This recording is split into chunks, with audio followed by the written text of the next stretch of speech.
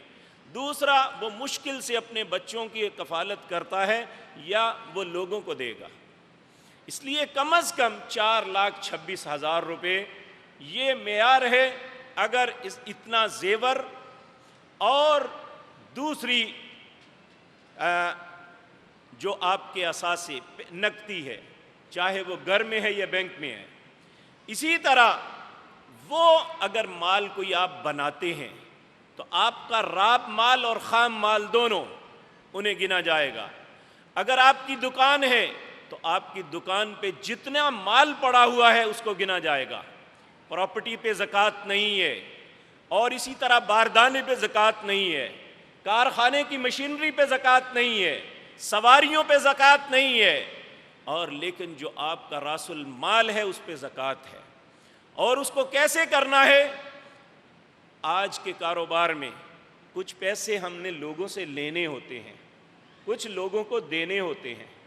ہم سارا مال گنیں، جو دینے ہیں انہیں نکال دیں، جو لینے ہیں انہیں ایڈ کر دیں، اور جو وہ اس وقت آپ کو بنے گا وہ آپ کے ٹوٹل اثاثے ہیں، اس پہ زکوٰۃ دینی ہے۔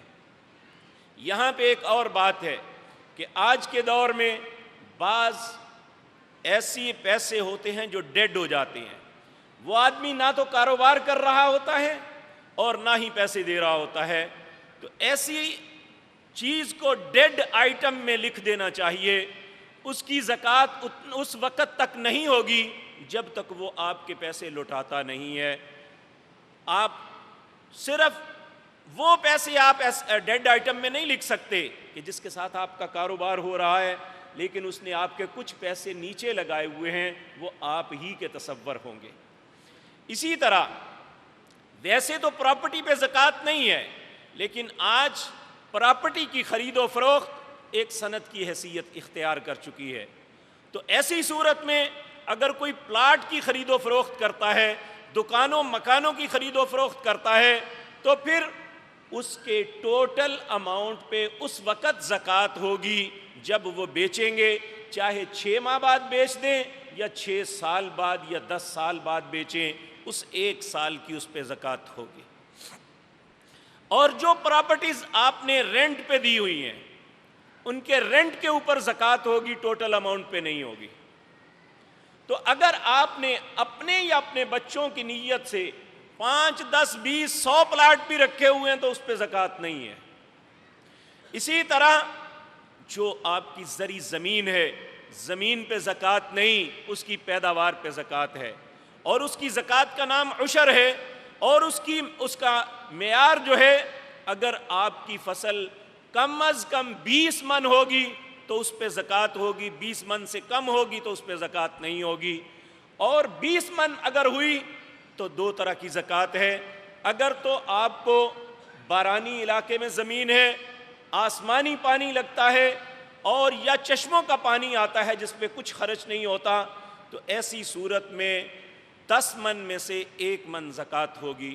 تو اگر آپ پانی کھینچ کے لگاتے ہیں، یعنی ٹیوب ویل ہیں یا اور ذرائع جن سے پانی خرید کے لگایا جاتا ہے، ایسی صورت میں 20 من میں سے 1 من زکوٰۃ عشر دینی ہے۔ اور یاد رکھیں، سال میں 1 فصل لیں یا 10 فصلیں لیں، جب بھی وَآتُوا حَقَّهُ يَوْمَ حَصَادِهِ، جب بھی فصل کاٹیں گے اللہ کا حق اس میں سے دینا ہوگا۔ لیکن جو کاروباری تجارت پیشہ لوگ ہیں، انہیں سال میں 1 مرتبہ اس کی زکوٰۃ دینی ہے۔ اور یہ پراپرٹی بھی یہ اسی طرح ہوگی، یہ بعض اوقات سال میں کئی مرتبہ بک جاتی ہے اور بعض اوقات کئی سال تک رک جاتی ہے، یہ بھی اسی حکم میں آئے گی وَآتُوا حَقَّهُ يَوْمَ حَصَادِهِ، کہ جب بھی اپنی فصل کو کاٹو اس کا حق ادا کرو۔ یہ بھی ایک فصل ہے جس میں سے بے شمار اللہ فائدے دیتے ہیں۔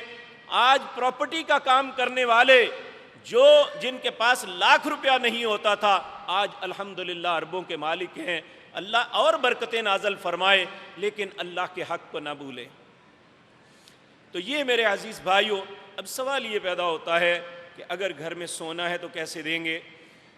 یاد رکھیں، ایک خالص سونا ہوتا ہے بسکٹ، یہ اگر فارنر ہے، دوسرے کسی ملک کا ہے، تو اس کی قیمت ہے تولے کی 57,900 روپیہ۔ ایک بڑی غور طلب بات ہے، میں آپ سے یہ عرض بھی کرنا چاہتا ہوں، اگر یہی سونا خالص ہماری پاکستانی لیبارٹری کا بنا ہوا ہو تو ہمارے اعتماد کا عالم یہ ہے کہ 1100 روپیہ تولے کا ریٹ ہمیں کم ملتا ہے۔ میری بات سمجھیں آپ، سونا دونوں خالص ہیں۔ پاکستانی لیبارٹریوں کا سونا یہ 56,800 روپیہ اس کی قیمت ہے آج کل کی، اور اگر باہر کا ہوگا تو وہ 57,900 روپیہ، 1100 روپیہ زیادہ۔ کیوں؟ کہ ان پہ لوگ اعتماد کرتے ہیں، ہم پہ اعتماد نہیں کرتے۔ یہ بہت شرم والی بات ہے۔ اس کا مطلب ہے ہمارے اندر دیانت نہیں ہے کہ ہم جہاں بس چلے وہاں کچھ نہ کچھ ٹانکا لگا لیتے ہیں۔ اور یہ کوئی فخر کی بات نہیں ہے۔ آپ دیکھیں، آپ بالکل خالص بھی دیں تو آپ کو پوری قیمت نہیں ملے گی، صرف اعتماد کا فقدان۔ اور ان کا اعتماد یہ ہے کہ وہ جب بازار میں چیز دیتے ہیں تو اعتماد کرتے ہوئے لوگ دیتے ہیں۔ اسی طرح میرے عزیز بھائیوں، گھروں میں زیور بنا، اگر وہ فارنر بسکٹ گھر میں پڑے ہوئے ہیں تو اس میں 1 تولے کی زکوٰۃ 1450 روپے بنتی ہے۔ اگر لوکل بسکٹ پڑا ہوا ہے پاکستانی، اس کی تولے کی قیمت ہے 56,800 روپیہ، اس کی 1425 روپے زکوٰۃ 1 تولے کی بنے گی۔ اور جو خواتین ہمارے گھروں میں زیور پہنتی ہیں، اگر وہ خریدنے کے لیے جائیں تو اس کا ریٹ 53,000 روپے ہے۔ جب ہم بیچنے کے لیے جائیں تو اس وقت 49,900 روپے ہے، تقریباً 50,000 روپیہ۔ تو اس لیے اعتبار سے وہ اصل سونا کی قیمت وہاں 50,000 ہے۔ جو ہمارا زیور ہے، جتنے اگر 10 تولے کا ہے تو وہاں یہ سمجھیں کہ 10 تولے 50,000 کے حساب سے اکاؤنٹ ہوں گے، اور جو زیور کی زکوٰۃ ہے وہ 1 تولے کی 1250 روپے بنتی ہے۔ تو یہ اس طرح آپ اپنی زکوٰۃ کو ادا کریں۔ تو میرے عزیز بھائیوں، اگر تو ہم یہ حق ادا کرتے ہیں، نبی کریم صلی اللہ علیہ وسلم جب اس دنیا کو چھوڑ کے گئے، حضرت ابوبکر خلیفۃ الرسول بنے تو بہت سے لوگوں نے زکوٰۃ دینے سے انکار کر دیا۔ تو سیدنا ابوبکر نے کہا کہ میں ان کے ساتھ جنگ کروں گا۔ کہنے لگے جی مسلمانوں کے ساتھ جنگ؟ آپ نے فرمایا جو اسلام کے بنیادی ارکان میں سے کسی ایک رکن کا انکار کرتا ہے وہ بالاتفاق کافر ہے۔ وہ نماز کا انکار کرتا ہے، وہ زکوٰۃ کا انکار کرتا ہے، وہ روزے کا انکار یا حج کا انکار کرتا ہے، بالاتفاق اس کا اسلام کے ساتھ تعلق نہیں ہے۔ تو اس کے ساتھ لڑائی کرو، کیونکہ رسول اللہ صلی اللہ علیہ وسلم نے حکم دیا، کہا کہ مجھے حکم دیا گیا ہے کہ میں لوگوں کے ساتھ قتال کروں جب تک 3 کاموں پہ آمادہ نہ ہو جائیں۔ ایک تو یہ کہ سب شہادت دیں کہ اللہ کے علاوہ الہ کوئی نہیں ہے اور میں اللہ کا رسول ہوں، نمبر 1۔ دوسرا، نماز کو ادا کریں، اور تیسرا زکوٰۃ دیں۔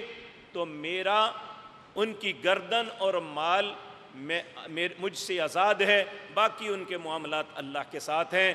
لیکن اگر کوئی زکوٰۃ کا انکار کرتا ہے تو اسلامی حکومت ہو تو اسے سزا دینا، قید کرنا، مارنا اور ایسے لوگوں کے ساتھ جنگ کرنا، یہ عین اسلام ہے۔ اس لیے میرے عزیز بھائیوں، ہمارا مفاد اس میں ہے کہ ہم اپنے معاشرے کو پرسکون دیکھنا چاہتے ہیں تو پھر اپنے مالیاتی نظام کو درست فرما لیں۔ کچھ ایسا مال ہے جو ہمارا اپنا ہے، کچھ ایسا جو اللہ نے غرباء کا حق بنایا ہوا ہے، وہ نکال کے غرباء کا حق دے دو گے تو تمہارا حق پاک اور صاف ہے۔ لیکن ایک بات ذہن میں رکھیں، آخری بات میں عرض کر دوں، اگر کوئی شخص حرام طریقے سے مال کما کے سمجھے کہ میں کچھ خیرات کر دوں گا تو میرا مال پاک ہو جائے گا، تو ایسا نہیں ہے۔ نبی کریم صلی اللہ علیہ وسلم نے فرمایا، یہ بات مجھے میرے رب نے کہی، ان اللہ طیب، لوگو اللہ پاک ہے، لا يقبل الا الطیب، اللہ پاک چیز کے علاوہ کوئی قبول نہیں کرتا۔ اگر کوئی شخص رشوت، دھوکہ دہی سے کمایا ہوا، جھوٹ اور دغے سے کمایا ہوا، ملاوٹ اور دوسری خباثتوں سے کمایا ہوا مال اللہ کے راستے میں خرچ کرتا ہے، اللہ اس سے قبول تو کر لیتا ہے، لیکن نہ اس کا مال پاک ہوگا، نہ اس کا وبال اس کے سر سے جائے گا، اسے ان باتوں کا جواب اللہ کے حضور دینا ہی ہوگا۔ اس لیے اپنے پاک مال کو پہلی بات کماؤ بھی اچھا۔ نبی کریم صلی اللہ علیہ وسلم نے فرمایا، قیامت کا دن جو 50,000 سال کا ہوگا، ابن آدم اپنے دونوں قدموں میں ایک قدم بھی اٹھا نہیں سکے گا۔ آج دیکھیں، ہم رمضان کے رات کو قیام کرتے ہیں، نماز کے لیے کھڑے ہوتے ہیں، نماز لمبی ہوتی ہے، کبھی اس ٹانگ پہ وزن ڈال دیا، کبھی اس ٹانگ پہ ڈال دیا، یعنی کبھی اس ٹانگ کو آرام ریلیکس دے دیا، کبھی اس کو دے دیا، ہوتا ہے یا نہیں؟ یعنی گھنٹہ 1.5 گھنٹہ ہمارے لیے دونوں قدموں پہ کھڑا ہونا انتہائی مشکل ہوتا ہے، لیکن اس وقت کیا حال ہوگا؟ 50,000 سال کا دن اور دونوں قدموں میں ایک قدم بھی ہلا نہیں سکے گا جب تک 4 چیزوں کا جواب نہیں دے لے گا۔ سب سے پہلا سوال ہوگا، میں نے تمہیں زندگی دی، کہاں بسر کی، کیا کیا؟ ممکن ہے آپ کے پاس جواب ہو، واللہ باللہ سمت اللہ میرے پاس جواب نہیں ہے۔ دوسرا سوال ہوگا، میں نے تمہیں جوانی دی، یہاں لفظ ہے کہاں برباد کی؟ اور تیسرا اور چوتھا سوال مال کے متعلق ہے، پہلے یہ بتا کہ مال لیا کیسے تھا، کیسے کمایا تھا، اور دوسرا سوال یہ ہوگا خرچ کہاں کیا تھا۔ اس لیے مال کے اعتبار سے میرے پیارے بھائیوں، میرے عزیز مسلمان بھائیوں اور بہنوں، ہم میں سے کوئی بھی آزاد نہیں ہے، چاہے وہ کہنے والا ہے یا سننے والے، نہ مال کمانے میں ہم آزاد ہیں، نہ مال خرچ کرنے میں آزاد ہیں۔ ہم کمانا بھی ہے تو اللہ کے حکم کے مطابق، اگر خرچ بھی کرنا ہے تو اس کے حکم کے مطابق، یہی ہماری بچنے کی راہ ہے۔ اللہ ہمیں یہ بات سمجھنے کی توفیق عطا فرمائے۔ اور مال کے معاملے بڑے سخت ہیں، ان سخت معاملوں میں اللہ ہماری مدد فرمائے اور ہمیں جن کا حق ہے ان تک پہنچانے کی توفیق عطا فرمائے۔ ایک بات ذہن میں آ گئی، عمومی طور پہ لوگ ایک بات کا سوال کرتے ہیں، جی رشتہ داروں کو دی جا سکتی ہے؟ سب سے پہلا حق رشتہ داروں کا ہے، سب سے پہلا حق آپ کا سکا بھائی ہے، آپ کی سکی بہن ہے، آپ کا سسر ہے، آپ کی ساس ہے، آپ کا بردر ان لا ہے، آپ کا چچا، آپ کا ماموں ہے، آپ کا بھتیجا، آپ کا بھانجا ہے، آپ کی پھپھی، آپ کی خالہ ہے، یہ قریب ترین رشتہ دار ہیں۔ صرف ماں باپ اور وہ اولاد جو آپ کی کفالت میں ہے اسے زکوٰۃ نہیں، اسے آپ نے اپنے مال میں سے حق دینا ہے، ان کا حق ہے۔ ان کے علاوہ جتنے رشتے ہیں سب کو زکوٰۃ دینی ہے۔ حضرت عبداللہ بن مسعود کی بیوی زینب، انہوں نے حضرت بلال سے کہا کہ مجھے بڑی دیر ہو گئی ہے، شرم آتی ہے، رسول اللہ سے ایک بات پوچھ کے بتا دو۔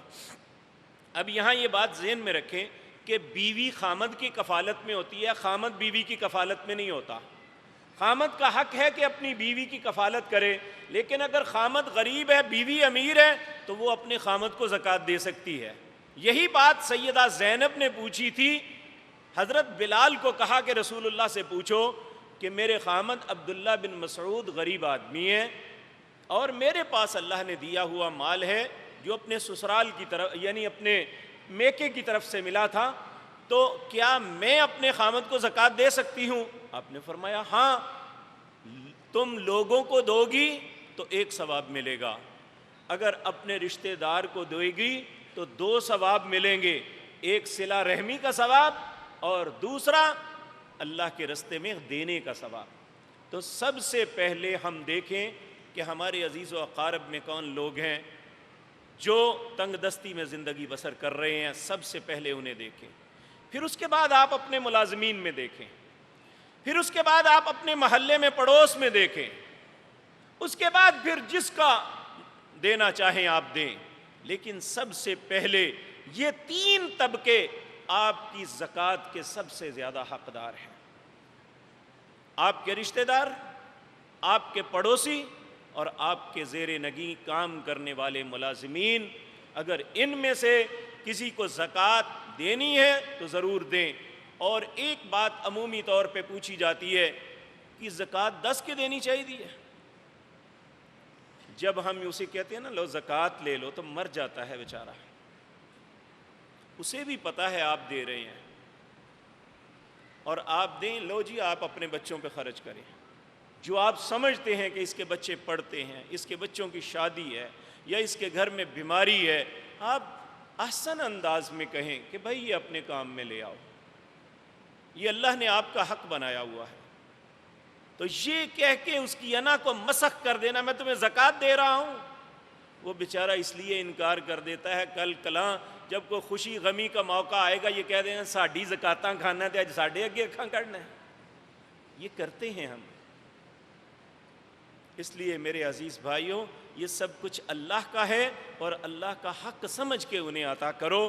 ہمارا کوئی احسان نہیں کسی کے اوپر، بلکہ اللہ کا ہم پہ احسان ہے کہ اس نے ہمیں دینے والا بنایا۔ نبی کریم صلی اللہ علیہ وسلم نے فرمایا دینے والا ہاتھ بہتر ہے، لینے والا ہاتھ اچھا نہیں ہے۔ تو اللہ نے دینے والا بنایا ہے، اس بات پہ اللہ کا شکر ادا کرنا چاہیے۔ اقول قولی ھذا واستغفر اللہ۔